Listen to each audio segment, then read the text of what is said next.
Hiya Keith, really productive session on the range yesterday. Just to recap on the work that we did and the suggestions that we've made. When viewing it from face on, we discussed this sort of almost like a collapsing of the legs. It's a little bit of a cheat on your part. You are staying centered, but the manner in which you do it is causing you problems in the execution of your shot. So we mentioned, or you mentioned, the feeling that the leg action felt very frail or very flimsy as you were coming through. One of the reasons for that was that when viewed from down the line, we could see that from a good setup position, we should be trying to turn the shoulders at 90 degrees to the angle of the spine. Just alter the angle of your spine there just a second. As we do this, what we're seeing is that the left shoulder doesn't work down for long enough. So instead of actually working at 90 degrees to the spine,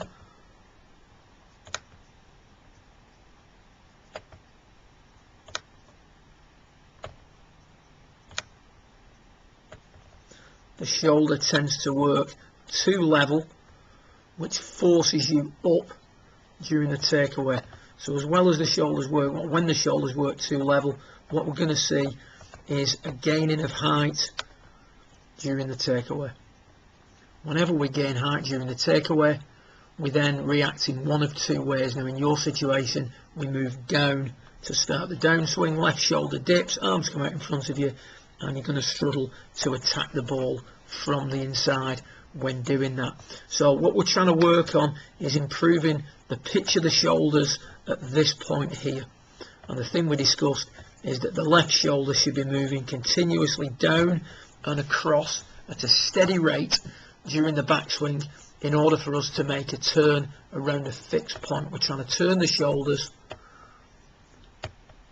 on an angle around a fixed point. So we take a little look here. We've put the club across the chest. We're going to try and get the grip to point down at the golf ball. And you're overdoing that a little bit. You're emphasising the left tilt a little bit too much. But the big difference here between your original backswing and the drill is that we're tilted to the left more. Remember the three things that the body's doing during the backswing. It's extending, standing up, it's rotating, and it's also tilting to the left. So we're trying to turn the shoulders at 90 degrees to the spine around a fixed axis. And we take a little look at you here during your swing. This is towards the end of your lesson. There's the spine angle. There's the 90 degree angle to that angle. And let's see if we can keep our inclination to the ball. Left shoulder works down much better. You can see there now that the pitch of the shoulders is more at 90 degrees to the angle of the spine.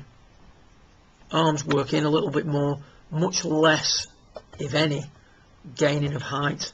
So again, if we just put a little line around the head there, you're going to see that you maintain your angles much better. You can see there no gain of height whatsoever, which is going to allow you to make a much better move into the ball during your downswing. Left shoulder down a little bit more, shoulders turning at 90 degrees to the spine,